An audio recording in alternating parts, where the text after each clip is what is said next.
Hi, it's Charlie Hugh-Jones here. This is Elevenses with Charlie. Now, you probably guessed that it's a little bit later than 11 Eastern Time today, so I'm pretending that I'm in Central Standard Time for Elevenses. Now, you remember earlier this week I've been talking about what Elevenses is.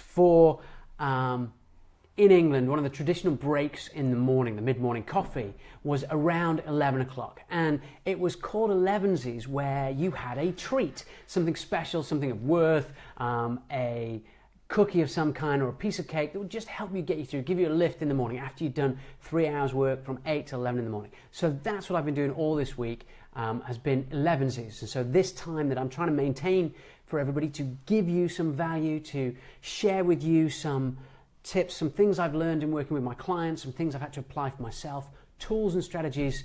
This week's been around being more productive, and I'm going to continue that theme today. That's what we've been doing. So I'll just wait a moment or two for one or two people to join us live. Give me an opportunity to have a sip or two of my coffee. That's good. A lot of people drink tea in England, but I'm still a coffee drinker. You may hear bangs, drilling. I was going to say somebody is cutting tile just outside the window downstairs, so you're going to have a buzzsaw going off as well.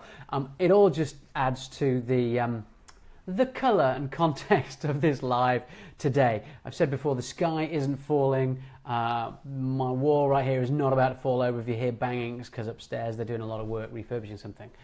But hopefully that won't distract you too much from getting value from this today. So on Monday this week, we looked at the power of no. How do you define the edges, create the boundaries from colleagues, from work, from distractions, in order to make sure you create the space to focus on something that matters to you? That was Monday. Tuesday, well, actually it was Wednesday, I missed Tuesday. Wednesday, I went through this idea of, have you said 1,000 no's to get to your right yes? You have to know the criteria on which you're saying no.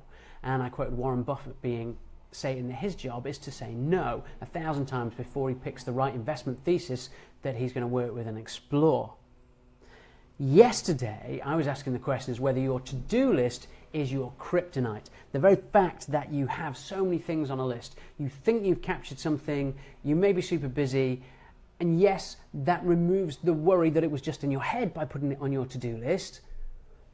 But the structure of your to-do list leeches and saps you of strength and energy and leaves you feeling exhausted, possibly overwhelmed, sometimes not fulfilled, but definitely not as productive as you can be. So, hi Mariana, nice to have you on board. Thank you for being with us this morning. If you've got any questions, pop it down below in the comments, or anything that resonates with you. Or if there's anything that I'm saying that you want me to elaborate further on or unpack a bit more, just ask me. So great to have you with us this morning, Mariana. I appreciate that and the like. Thank you. So yesterday we were talking about to-do lists. Are they your kryptonite? And I gave you 5 things you can do differently in order to reduce the effect of a to-do list disempowering you and increase your productivity by doing these 5 things. Today I am asking the question, it's Friday, it's nearly the weekend, are you maintaining momentum, or are you just making it through today? Because sometimes that's what happens during a week. We start off really high, really with lots of energy, and as we go through the week, we tend to dip, we get more worn out. Our energy reserves, our patience reserves, our resilience reserves, our willpower reserves are running on empty, and we need to get to the weekend in order to refresh and restart. I'm telling you, you don't have to experience that through the week. Right now you can see my energy coming through Friday is really strong. So I want you to be able to finish strong on a Friday with everything you were purposed to do, the people you're wishing to serve, the money you're wishing to make, the difference you are seeking to achieve. So I want to give you 5 things today that may be sabotaging you getting to the end of Friday, maintaining your momentum. I'm going to give you 5 things that if you do them differently and if you master them, you are going to be able to continue to maintain that momentum throughout the week so you can finish strong. And so those 5 things are as follows. one of the things that we self-sabotage throughout our week, it starts right at the beginning, and you've heard me talk about it already if you've seen the earlier live this week, is you have zero planning of your fundamental goals for a week. Did you get that? Zero planning of your fundamental goals for the week. You're showing up every day, you're coming with your energy, you're doing the tasks that are in front of you, but you haven't looked up, you haven't done the horizon scanning and said, right, this week, these are the most important things I need to have achieved in order to get to the end and say to myself, I had a good week. It's not just about the paycheck, it's not just about another investor, well, that might be one of the goals that you have, but it's about what did you plan at the beginning of the week that you were going to accomplish, that gave you focus? Because as you're going through the week, that keeps your head up, keeps your head lifted. So the first thing I'm saying is, one of the things that would sabotage you having momentum getting to the end of the week is zero planning of your overarching goals for the week. You may have planning for a day or a morning, but what was the week about? If you knew what the week was about at the start of the week and you got to the end of the week and you focused and maintained, used the power of no, done your planning and scheduling of your tasks to get there, you will continue to maintain your energy. It's one of the things that sabotages it. The second thing that you may have done this week to sabotage maintaining momentum to the end of the week is not celebrating the small wins. I'm going to have a bit of coffee now. I hope you're tracking with me on this. The second thing is not celebrating small wins.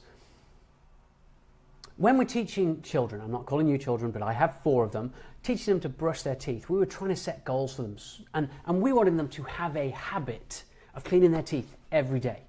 Now, just making them clean their teeth every day is not a sufficiently small goal for them to get a habit going. We had to set smaller goals. 30 seconds of brushing a certain part of their teeth, 30 seconds of brushing a different part of their teeth. And we created 7 segments where they could brush their teeth. And each time they finished one, we were like, yes, well done, you have achieved that small goal. And they felt affirmed, they felt they'd achieved something, even though it wasn't a habit that as parents we wanted them to have. Sorry, banging the microphone there. They were able to do little spots. These are little dots on the way to a goal. So throughout the week, there are small things that you may be doing that you accomplish that you need to just stop for a moment, reflect on and go, yeah, nailed that, got that one done. Okay, it may be small. It may be, that last week you made 10 sales calls and this week you made 11. Just one more. Celebrate it. What you do to reward yourself, even if it's just looking in the mirror and going, I grew this week, I did something more. That's one thing you can do. Doesn't matter. Make sure you celebrate the small wins. You've had, say, for example, there's been conflict between you and a coworker or one of your direct reports, and you have managed to help them not resent the correction or the wisdom that you may have had to offer, but you've helped them reapproach that, and they are getting towards the end of the week with less antagonism or stress towards you. Celebrate that in the middle of the week. Don't let it go unsaid. We're built, our brains work on a reward mechanism. There are hormones and chemicals that are released when we tell ourselves we're owed a reward. Some of them are automatic and some of them we can choose to trigger. And so I'm saying by looking at your week and small things throughout the day, yes, I managed to focus this week on that one task. Usually I do 20 minutes and then I get distracted by email or there's a Facebook post or I allow someone to come into my space and ask me a question in the middle of doing another task. Now, we think we're achieving some goals when we do that, but actually we are avoiding deep focus. And that was the thing I talked about yesterday. One of the 5 things to do deep focus. Work on one thing without distraction. Use the power of no to create space to not be distracted. If you've managed to do that this week and you said, right, I managed to do 90 minutes on that report I was writing, or that investment deck that I had to create because I'm an entrepreneur and I need to find some new funders, stakeholders for my business. I managed to write 3 more slides solidly there without distraction. Celebrate that. I know you haven't got the deck out yet and you've not circulated to the investors, but you've done those things. Celebrate them. This is not the same as celebrating,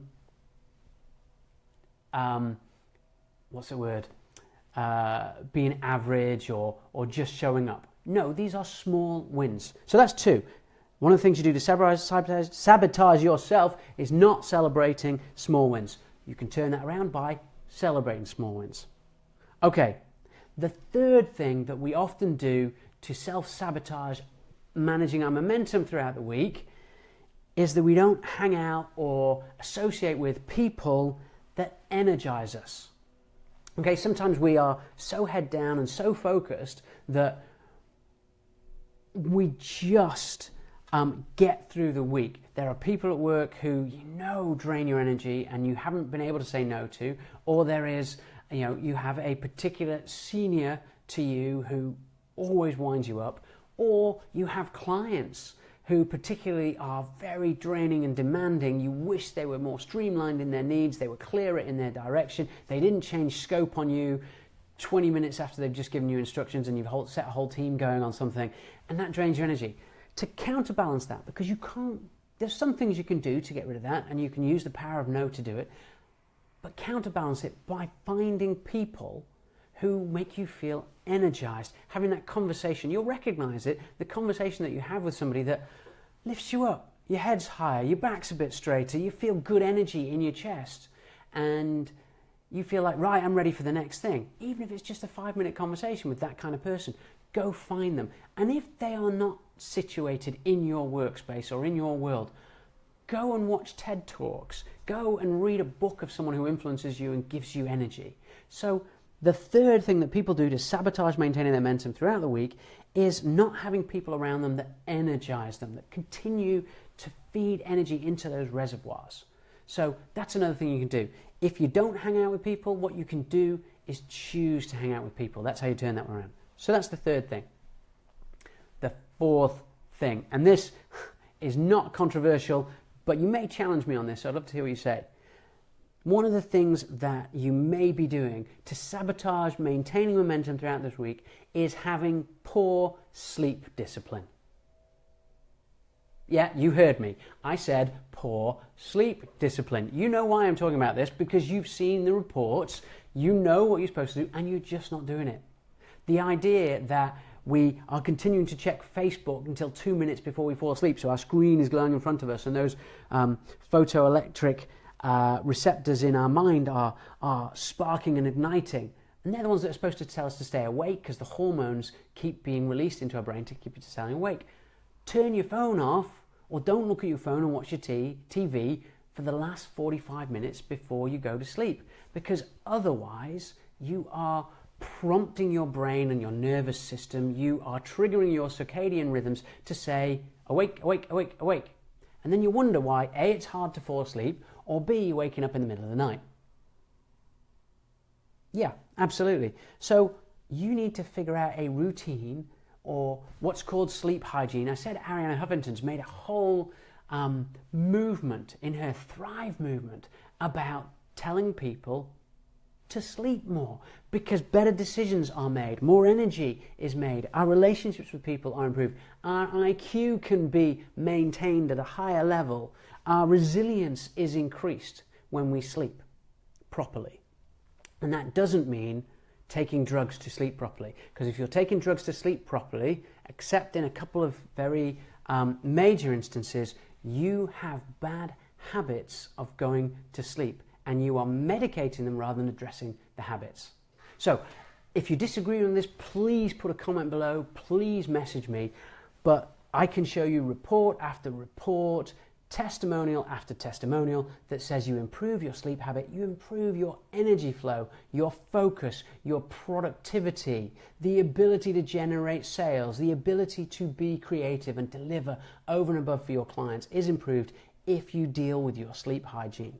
So that's number 4. You may be sabotaging yourself and maintaining momentum throughout the week through not having good sleep habits. So you can turn that around by investigating, checking out on the web, whatever it is, in order to sleep better.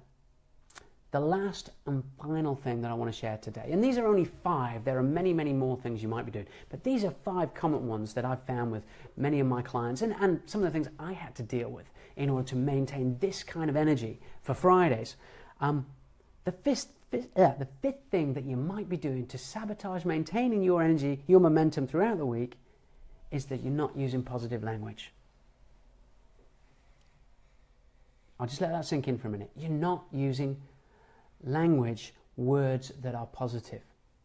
What's interesting is the studies have been showing recently that key words within our lexicon, within the little code books that we have for all the words that we use, some of them drain our energy, whereas some of them bring energy into us. When we use negative language about ourselves, which we all know we do because we have that voice inside us which sometimes tells us you're not good enough or you can't make it, and you've got to do something in order to shift that language, and that's a different Facebook Live and a different set of training that I do with people about turning negative self-dialogue into positive self-dialogue. I'm just talking about using the language. If you keep saying, I'm exhausted, I can't make it, I won't be able to, I'm fed up. If you use internal expressions that just are like exhausted sighs, we know what that sound means when someone goes, you know, you are giving power to the thing that wants to draw energy away from you. So look up some of the phrases that give you energy. Think of the times, if you've got space over the weekend, to do an audit of language that you've used that makes you feel good versus language that you've used that makes you feel bad. And you need to find a calm space to be able to do that, because your words are going to be different from mine, but they are triggers. So you have to look back over your week and see what kind of language you've been using. Anyway, that's the fifth thing you might be doing in order to sabotage maintaining momentum throughout the week. Not using positive language, and you can do that. Now, this isn't the same as random positive self-talk. This is deliberate, I'm suggesting, and I've got a whole host of exercises that I do with clients to help them unlock their key phrases, the ones that are suited just to them. You can find lists on the internet, you can do all kinds of things like that, but if you want to find phrases and language that is just right for you, you need to work at it, and there are tools out there to help you do it. So, they're the 5 things you might be doing to self-sabotage maintaining momentum to the end of the week and maintaining your productivity. 1, zero planning of your overarching goals for the week. 2, not celebrating the small wins. 3, not hanging out with people who energize you. And when I mean hanging out, I mean choose who you read, choose who you expose yourself to, what kind of TED Talks or YouTube how-to videos or books are you reading in the week if you don't have physical people around you that are giving you energy. 4, having bad, what's called sleep hygiene. That will be one of the primary things that I do a lot of work with clients on, is setting up, replacing old habits with new habits of good sleep rituals before they go to bed, so they can sleep for longer, sleep for deeper, wake up more refreshed and have more energy, carry more energy throughout each day. And as you do that consistently, it'll take you through momentum to the week. So 4, and then 5, not using positive language. And if we tend to complain rather than figure out what you're going to do differently and speak that language, that also robs us of momentum in our week and stops us achieving the things that we wanted to and planned. So there's 5 things. I hope they've been helpful for you. Each one of them you can do something about. I hope you do. If you want to message me, tell me which one that you've chosen to do differently. And my question that I want to leave you with today, just as I close off this Facebook Live, is how is your next week going to be different from the week that has just gone for you in terms of your productivity? What one thing have you chosen that you are going to do differently next week so you can be more productive?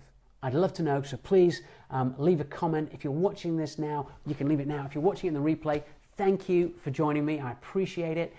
Leave comments. So I'm Charlie Hugh-Jones. I'm a life and business strategist. I round off because I want you to know who I am and why I'm talking about this stuff. I help high performers and driven entrepreneurs unlock an even better version, often a more conscious version of themselves, so they can be more productive, so that you can feel more purposeful, to enjoy more resilience, and to connect more deeply with those that matter to you. So if anything I've said resonates with you and you don't want to leave a comment, but you do want to chat to me about it, private message me. I'd love to hear from you. Alternatively, you could head on over to charliehugh-jones.com and book a free strategy session. Now that is specific, so you can just get a quick glimpse, snapshot of where you are right now, the goal, maybe a particular single goal that you want to achieve, and some of the steps you could take right now in order to move you closer towards achieving that goal. That's free. It's 30 minutes, Skype, telephone call, FaceTime, WhatsApp Messenger. I set that up and we can have a session. You can walk away with a positive action plan to do one thing differently after that session that will take you closer to your goals. I'd love you to have one of those, so please head on over to charliehugh-jones.com and book your slot now. There are only 12 per month, so you need to be quick. I think there's only a few left this month, so get in there and book your seat. There's a ton of resources over at youtube.com/CharlieHugh-Jones. There's videos there on how to be more resilient, how to make and then fulfill resolutions. There's all kinds of things that may be useful to you, and I'd love you to benefit from those if you head over there. Or you can stay right here on the Unlocking the Best Version of You Facebook page, because there's lots of resources there. There's Facebook Lives earlier this week and before that may be helpful that you missed. Go back, check those out, and if you've got any comments on them, please share them with you. Last two things: share this Facebook Live with people you know who think it might be useful for them. That's a really good way that you can add value to other people. And the last thing I want you to do is like this page. It's really encouraging for someone like me who is giving value out there, for people to come back and go, yeah, that was useful. If that's all you do, that's really helpful. But I'd really love to see you at one of my training sessions, at one of the masterminds, at a round table, or maybe you even become and work with me as a private client at some point in the future. If I don't see you before then, bye for now. Thank you for watching.